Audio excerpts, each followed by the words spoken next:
One second. Okay, let's get started. Hello, everyone, and thank you for joining today's presentation, Putting the Marketing Back in Martech. I've been in the marketing technology space nearly my entire career, and over the last 15 years, most of the challenges that many organizations have encountered around marketing technology haven't really changed. Businesses still struggle to get the full value out of the technology, and marketers still struggle to manage the technology while providing a good user experience for the consumer. So today, I will discuss how marketers can get the most out of their technology, and all it will take is a slight shift in perspective. Okay, in this presentation, we'll first discuss the marketing and technology disconnect. How did we get here and what's causing it? We'll talk about the role of technology and the role of marketing, what they both do and what they both do not do. Then we'll discuss how we can improve the relationship between marketing and the technology. Then we'll go into how we can reposition both marketing and the tech in order to let marketing take the lead. And then finally, we'll wrap up with some key takeaways everyone can start doing today. Okay, let's jump in. Selling ice cream on the beach in the summer is easy. Raising people's expectations, engaging in their hopes and dreams, helping them see further. That's the difficult work we signed up for. As marketers, we must remember that we market with people, not to them. The easiest thing to market and sell is scarcity. And according to Seth Godin, the scarcity in today's world is trust. People are looking for trust. Marketing is constructed with building blocks. Content leads to campaigns, campaigns leads to attention, and attention leads to trust. So the ultimate goal for marketing should be to build trust, not revenue, not branding, advertising, SEO, influencer marketing, whatever. All those things should lead to building trust. However, today's modern marketer seems to stop at getting attention and we think we won. Exacerbating the issue is digital transformation, which has, in my opinion, resulted in the over-reliance on technology. So much so that the lines have been blurred between marketing's role and the technology's role. And somewhere along the way, we've been misguided to think that the technology is supposed to make marketing easier, which, in my opinion, as a result, marketing has become lazy, selfish, short-sighted, and at its very worst, deceitful. It's clear we have a problem. How many marketers can say they're building trust? Or even following this quote, raising expectations, engaging in hopes and dreams, helping people. Marketing has lost its way, and thus the tech is misguided. How did we get here? Martech started with so much promise. How did it go off the rails? Well, there's clearly a disconnect and no one told the marketing department because Martech stacks are only growing, right? Why is that? Well, for one, there are more options. According to Scott Brinker's Martech Landscape Supergraphic, there are over 8,000 Martech platforms today. That's up nearly 14% from just last year. Imagine this. In 2011, there were only 150 companies on his graphic. From 150 to 8,000 in a decade with no end in sight. And companies just keep adding tools. The average enterprise Martech stack now consists of around 91 tools. Furthermore, according to a study from Ascend2, over half of marketers surveyed plan to add a new tool either monthly or quarterly. However, for all the technology we're adding, we're not seeing the results. Marketers still struggle to prove the ROI of their marketing tactics despite the tech. Furthermore, marketers are still struggling to get the most out of their current tools. According to a 2019 Gartner survey, marketers are only using 58% of their stack's full capabilities, maybe even less than that, as we all know. And finally, marketers can barely keep up with today's tools, the tools they already have. Because the technology is constantly evolving, only 28% of marketers feel they can keep pace with the changing tech. So we have more tech, but less results with no end in sight. Why is this cycle continuing?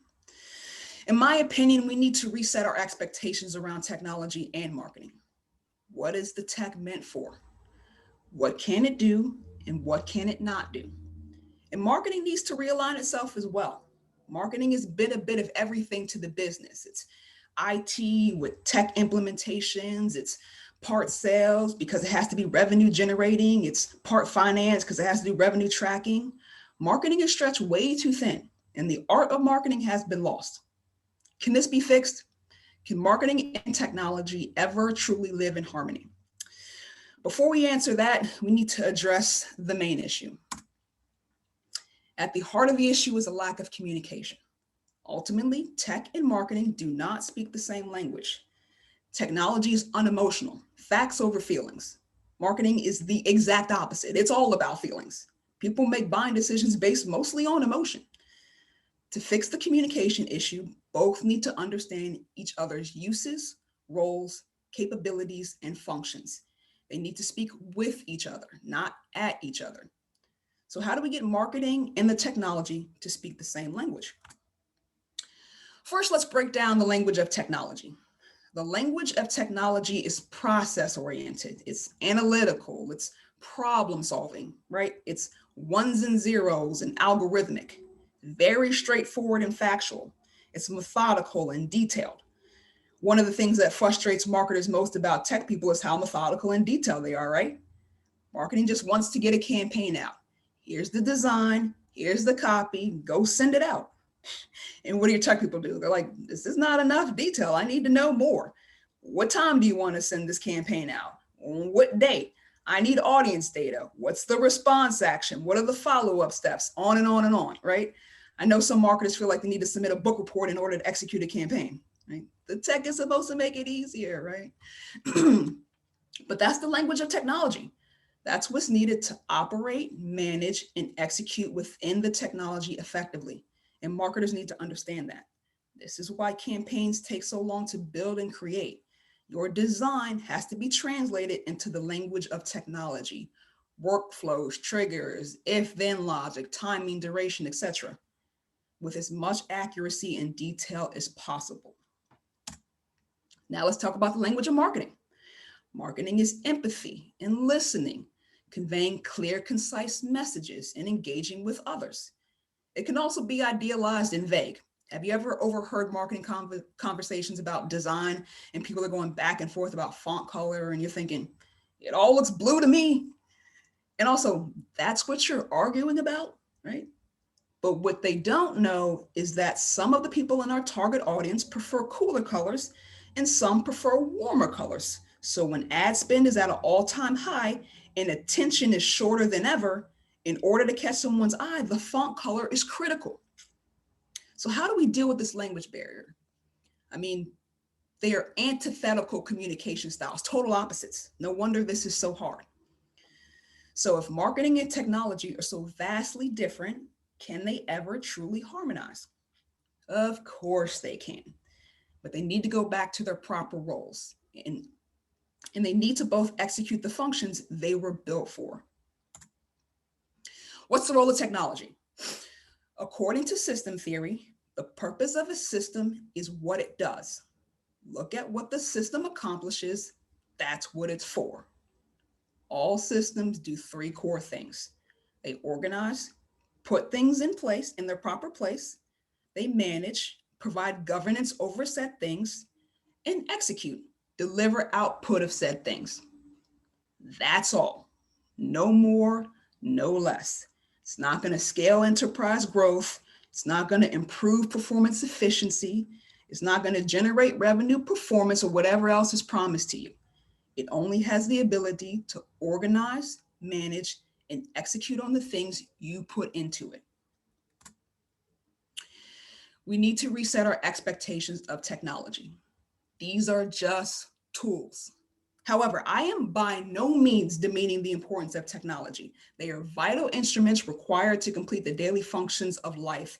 And as you can probably already tell, that will only expand in the coming years. In my opinion, the technology is misunderstood. What it is, what it isn't, its true capabilities, and what it really cannot do. Back to our system theory quote. The purpose of a system is what it does. Look at what the system accomplishes. That's what it's for. If you have an email marketing system, but you are using it as a data management tool, you are not using the system for what it was designed for. Thus, something will go wrong, okay? Something will break, malfunction, fail, or do something you were not expecting.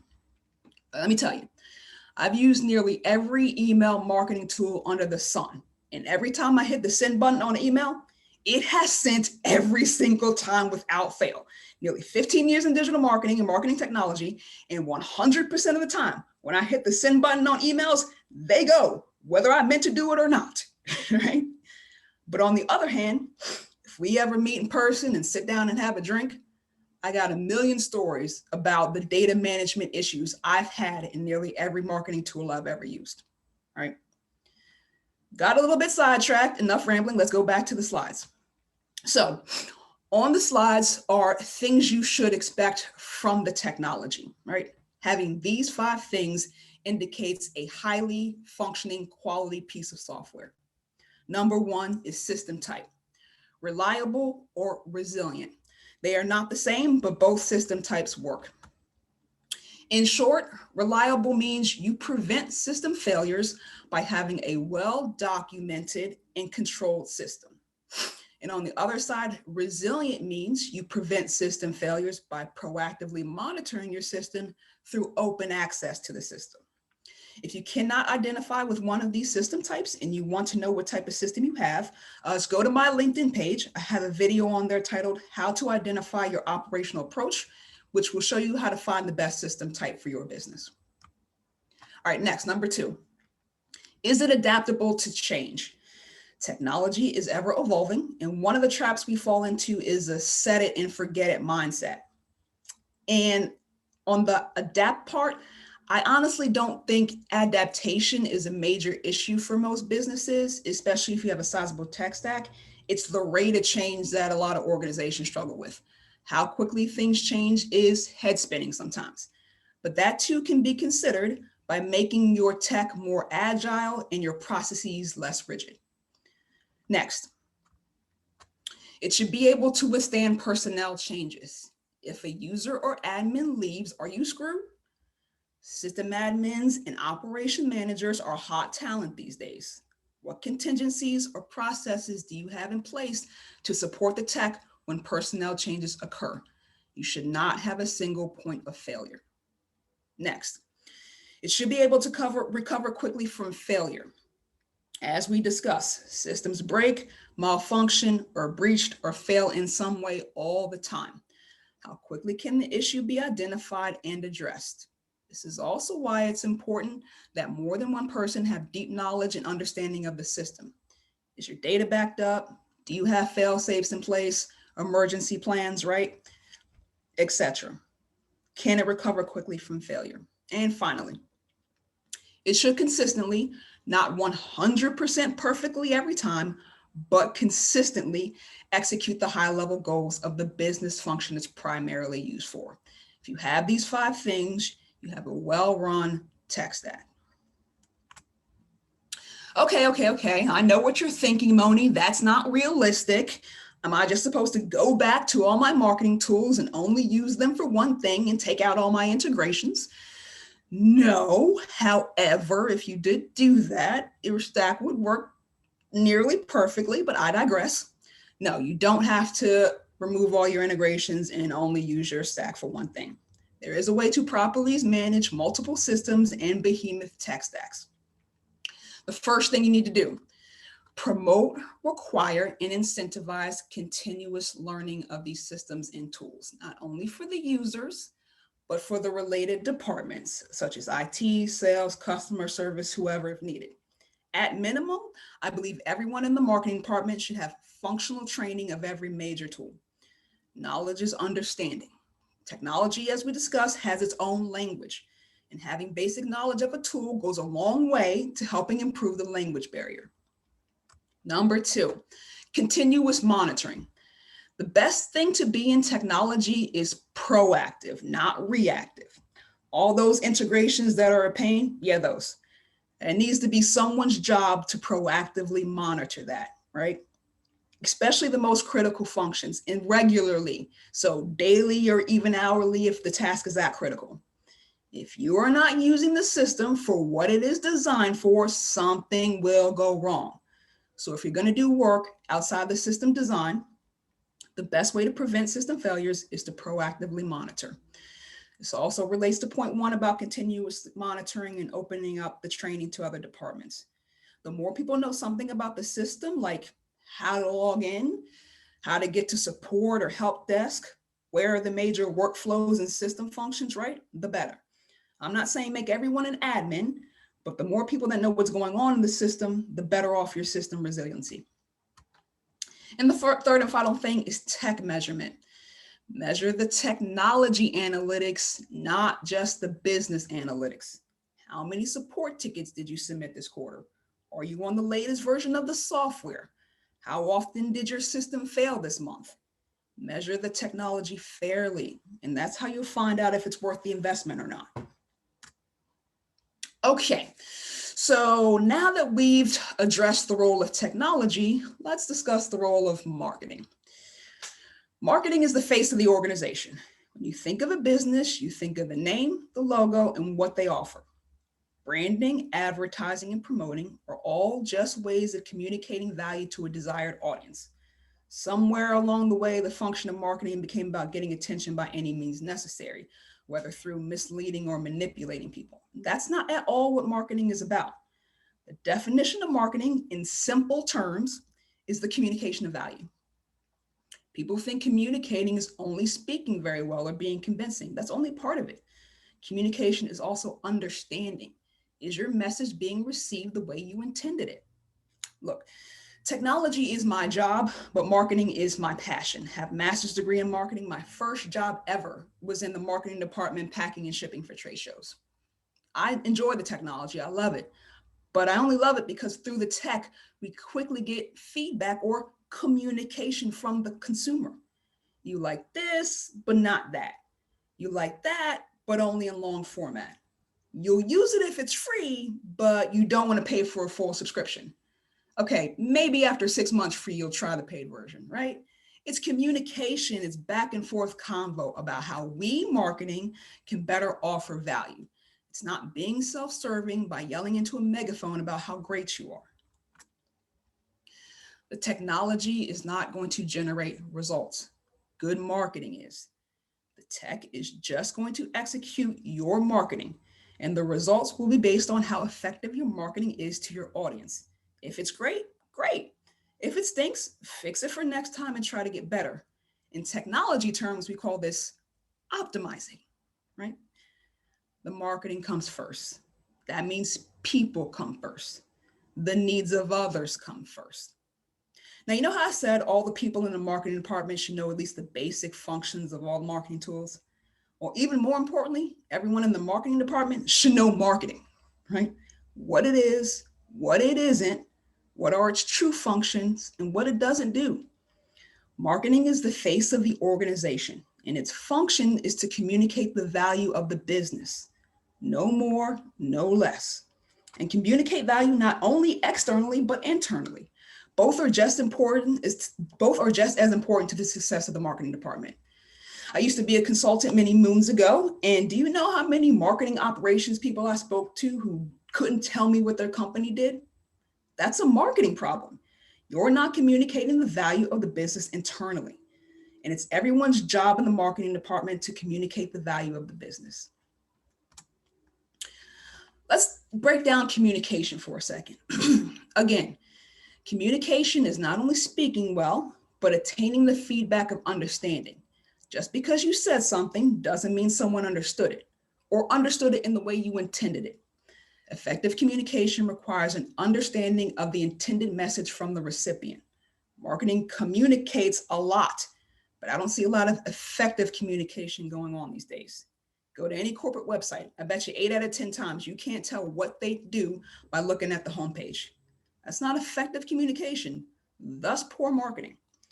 So marketing's job is to communicate the value to external stakeholders, prospects, customers, partners, and internal stakeholders, sales, IT, product execs, the entire business really. And you communicate by educating, translating, and celebrating. First, you educate. How many times do you hear people within the organization say, I don't know what marketing does? Even people within the marketing department. If people in the company think that all you do is spend money and create pretty pictures, you haven't effectively communicated the value of marketing. So, how do you educate? Education is learning over time. So, what are the elements you need to educate someone? You need materials or content. You need instructions on what to do, a path or journey, some might say. You need a practice or task to show decision-making ability. And finally, you need an action that reflects understanding of knowledge, right? You learned what I was trying to teach you. Most people aren't going to know what you want them to know. They're going to know what they see. You have to educate them on what you want them to know. Next is translation. As we know, there are many types of communication styles, not just verbal. We have visual communication, we have emotional communication, body language is a style of communication, and so on. An audience of financial advisors and an audience of security analysts have different communication styles. They're going to react differently to different visual images and different writing styles. And furthermore, they are going to be motivated by different things and value different things. We spoke earlier about how the language of technology is different from marketing. When you're speaking with IT about marketing tools, you must communicate the value of these tools in their language. What does IT care about? You don't need to speak the language of servers and protocols, but you do need to know what their concerns are and what motivates them. Is it security? Is it infrastructure? Is it support? So you can then speak to them in a way that tells them you understand their concerns. Then you can lay out your needs and then ask how you can work together to solve the problem. The lost part of communication is empathy and understanding. Can I relate to your problems by putting myself in your shoes? And then reflect back the issues and needs I hear you saying to me. That leads to true understanding. And finally, celebrate. Did they get the value they were looking for? Was it a good experience? If not, ask how you can do better and start again. Celebration is about effective communication. What's the handshake moment? What's the mutual agreement of understanding? Yep. When are we making this relationship official, right? Because if you have mutual understanding, then you've established trust. And that is truly worth celebrating. And that's all I have for you guys today, okay? So before I wrap up, I did want you to remember a few things from this presentation. Please remember in the most simplest terms, marketing is just the communication of value. That means serving people's needs, and that requires putting people first. In all of my studies, and nowhere in the definition of marketing, or in the definition of technology, or in the definition of marketing technology, is anything said about generating revenue. The business generates revenue. Every single department, all joined together, everybody. The technology is just a tool that is used to execute effective marketing. And effective marketing leads to results 100% of the time. The same is true for good sales, good financial practices, good human resources, so on and so forth. That's all I have for you guys today. Before I turn it over to Q&A, I did want to tell you a little bit about myself. My name is Moni Oloyede. I do have over 15 years experience in the marketing technology space. I also am the co-organizer of a Martech group called DC Marketing Tech Talks. We spotlight actual marketing practitioners who share best practices on using and optimizing said technologies, as well as share the latest growth and demand generation tactics that help companies grow. It's a free meetup, so you can find us at dcmarketingtechtalks.com for our online content. And once we get meet in person again, we'll start doing in-person events. And now we can turn it over to Q&A. Awesome. Thank you so much, Moni. That was super insightful, very informative and helpful. So really appreciate that. If anyone does have any more questions, feel free to put them in the chat. We do have a few that came through, so we'll run through those. So Moni, one question that came through is, should you stop tracking revenue? I know you definitely have some thoughts on that, I'm sure. Yeah, so if anyone has followed me for any period of time, you would know that one of my pet peeves is having a revenue number as a goal for marketing, only because I think it short-sights the actual goal of marketing, which is to build trust and communicate, right? Like you can only serve one master. So I think that just having revenue as an overall number is kind of blindsides marketing a little bit. What I would say is you can still have your tracking, right? And you can still do your analytics if you have a funnel or, lead management process. I don't think that's a bad thing. I think that's a good thing. But I think that you need to evaluate marketing on how it's communicating the value in whatever way that's possible. And sometimes that's not always going to be a number, right? If it's a qualitative thing, like you're hearing feedback from sales that they recognize that brand tagline, that's effective marketing, right? And that's a win too as well. So I don't think it's more of a stop revenue tracking. I think there are find ways to bubble up the successes of marketing that show the true value of marketing, right? I think that's the most important thing, and not move away from and not focus on the clicks and the likes and if that's not leading to your end user understanding what you're trying to communicate, then you're not successful. So that's what I would say. Great, great. Another question that came through is, how would you recommend measuring success and communication value? So, it's a good point. And I don't know how long some of you have been in marketing. I feel like the last decade is like kind of bastardized marketing a little bit. But the communication is how you test the effectiveness is, can someone repeat back what I said to you, right? That's the easiest way to do it. We don't have to reinvent the wheel and have some massive, analytics tracking to show that marketing is doing its job correctly. If someone understands what you're saying to them, then they can easily repeat it back to you. So internal communications, again, I'll start with, can you tell me what your company does in a sentence? How many people can do that? Not a lot of people. That's not good marketing. But if you show me a bunch of stats that you had 1,000 clicks, so what? You know what I mean? One easily leads to the other. So if you focus on the foundational marketing stuff, the results will come. They always do. Good marketing produces good results 100% of the time. Duly noted. A couple other questions that came through. One is, should we stop buying tech? And when do we add new tech? Great question. So like I said, I want to reiterate, I am not an anti-tech person. I'm a technologist. I love technology. Again, we need to put it in its proper place and evaluate it for what it is. Just a tool, that's it, right? Like we have to kind of stop falling for, this tool is going to help us generate X amount of revenue, or this tool is going to increase performance, Like it's going to only do what you tell it to do. So if you don't have good performance already, the technology is not going to improve that, right?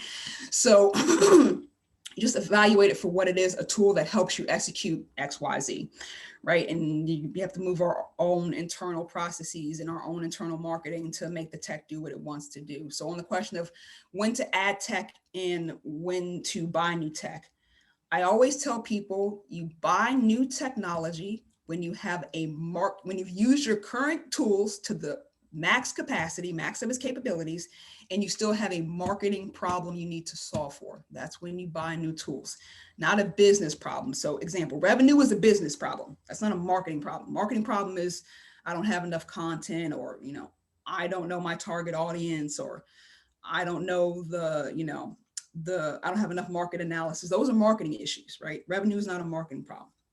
So if you have a marketing problem you need to solve for, that's when you buy new technology.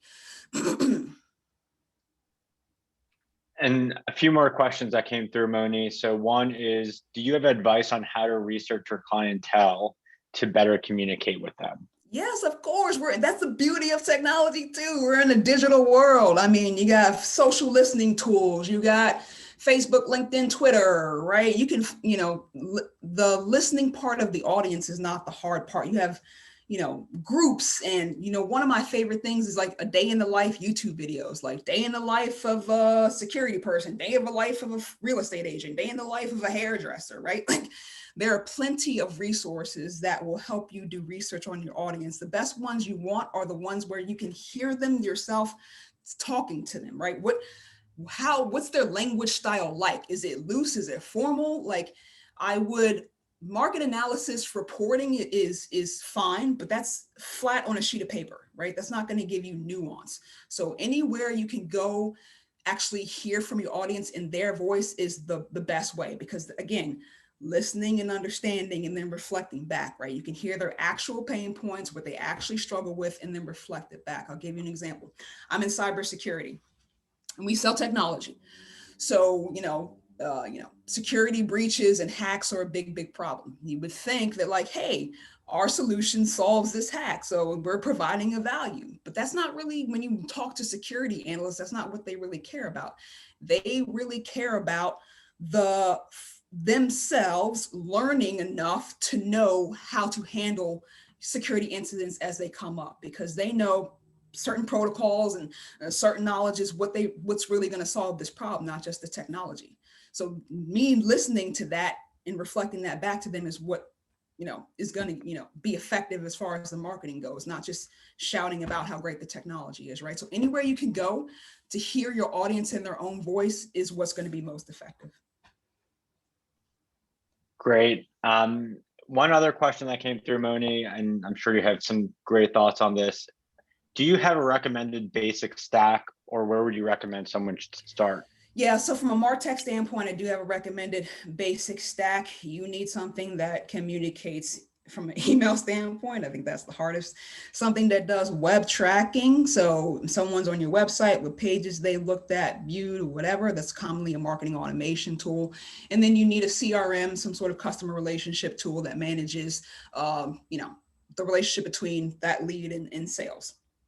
So those are your basic things. And then I would see how well your marketing does with those three things. And then if you still have a content issue, or you still have an analytics issue, or whatever it is, then you add on from that. But if you can effectively communicate through email, you're winning. I don't know how many people are doing that well, right? Good response rates. Someone says, thank you for this email, right? Not really. But that's what I would start with. So something that does email, something that does web tracking, and a CRM. Okay, great. And then the last question that we'll take before we wrap up is somewhat of a segue from that last one. Is based on this presentation, how do you best recommend tracking marketing success? So again, that's going to be based on the goal of marketing. So outside of building trust, are you going to do that through branding? Is that demand gen? Is that ABM, right? Those are all going to have different goal metrics on top of them.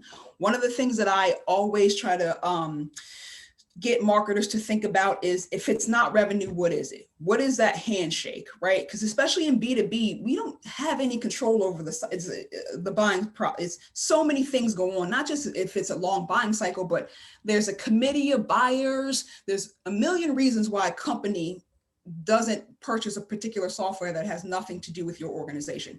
COVID being the example, right? Like that you guys could have been all full go. COVID happens. Everything's out of everybody's control, right? So we don't have any control over that. Marketing is whatever handshake you're comfortable is what you're comfortable controlling. So you can say, a contact us form. You have control. You can create a buyer's journey that leads to a contact us form. That's a fair handshake. You know what I mean? You can just do impressions. If branding is your goal, which is a fair goal for a lot of, I just need to get our name out there in the ether. Impressions is a fine metric. That's totally okay. Opens and clicks is fine. They're not vanity metrics. They just need to put in their proper place. If branding is your goal, those are completely fine metrics.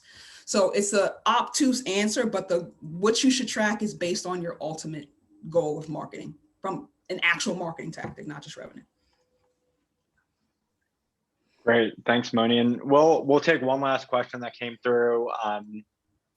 It's loaded with a couple points. So one, how do we involve the marketing department as a whole in understanding and using marketing technology? Mm-hmm. And then the second part, our writers and graphic designers may be curious, but can they be a constructive part of the Martech conversation? 100%. So I'll take the second part first and we'll go to how to get them trained. 100%. Everybody, all hands on deck, in my opinion, right? A technologist can help a designer, and a designer can help a technologist, right? They have perspectives that neither one of them sees, so it helps their blind spots. It's actually good that somebody kind of doesn't know, so there's a fresh eye, and they're not clouded. So yeah, 100%. And then how do you get people into the tech? So when I say, I don't mean like someone has admin level knowledge of a technology. I just mean basic functions. Do you know where to go where the email is? Do you know what the button looks like to, change something? It's just basic knowledge. It's like Zoom or WebEx. Do you know how to go in and start the video? Do you know how to share? Like, you don't got to know the back end and all that stuff, but can you go in and know what the menu button looks like? That's the stuff I'm talking about. So almost every tool should have a basic training of what their technology is that's free or in their kind of help center or user desk. So, and I'm talking mostly major tools that are the critical functions of your marketing technology.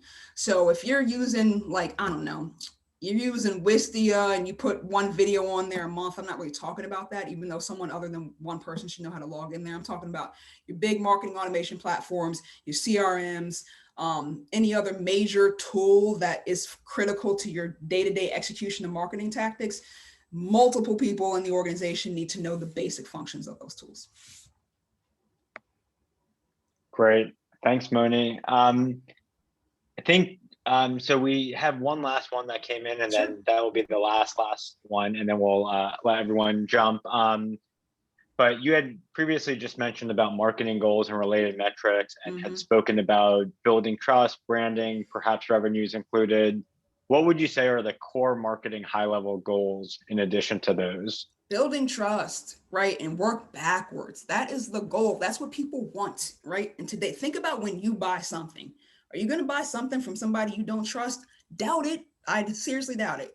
Marketing is emotion, right? So if I'm building a marketing plan, the top of what I'm trying to do is build trust and go back from that. I would do this exercise.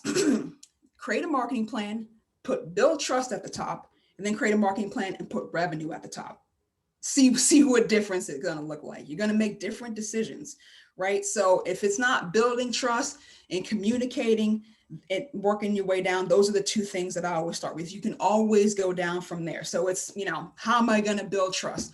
I'm going to do this through branding and advertising. How am I going to do that? SEO strategy and demand gen, and then go down and down and down and down. You can't serve two masters, like I was saying, right? And I think revenue just distracts you.